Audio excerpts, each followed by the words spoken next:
ராணிப்பேட்டை மாவட்டம் ஆற்காடு அருகே தனியார் பேருந்தில் மின்சாரம் பாய்ந்து இளம்பெண் ஒருவர் உயிரிழந்திருக்கிறார். கூடுதல் விவரங்களை செய்தியாளர் மார்டின் வழங்க கேட்கலாம். மார்டின், வணக்கம். இந்த விபத்து எப்படி நிகழ்ந்தது? விவரங்களை பதிவு பண்ணலாம். கண்டிப்பா. திருப்பத்தூர் மாவட்டம் வாணியம்பாடி அடுத்த வெங்கடாபுரம் பகுதியைச் சேர்ந்த 40க்கும் மேற்பட்ட பக்தர்கள் மாலை அணிந்து மேல்மருவத்தூர் ஆதிபராசக்தி கோயிலுக்கு பேருந்தின் மூலம் வந்து கொண்டிருந்தனர்.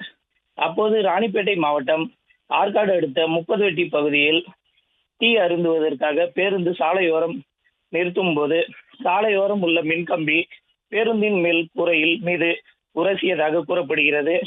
இதன் காரணமாக பேருந்து முழுவதும் மின்சாரம் பாய்ந்துள்ளது.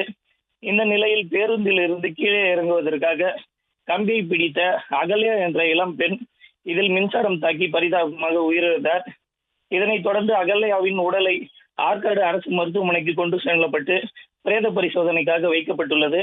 இச்சம்பவம் குறித்து ஆற்காடு நகர காவல்துறையினர் வழக்கு பதிவு செய்து விசாரணை மேற்கொண்டு வருகின்றனர். விவரங்களுக்கு நன்றி மார்டின்.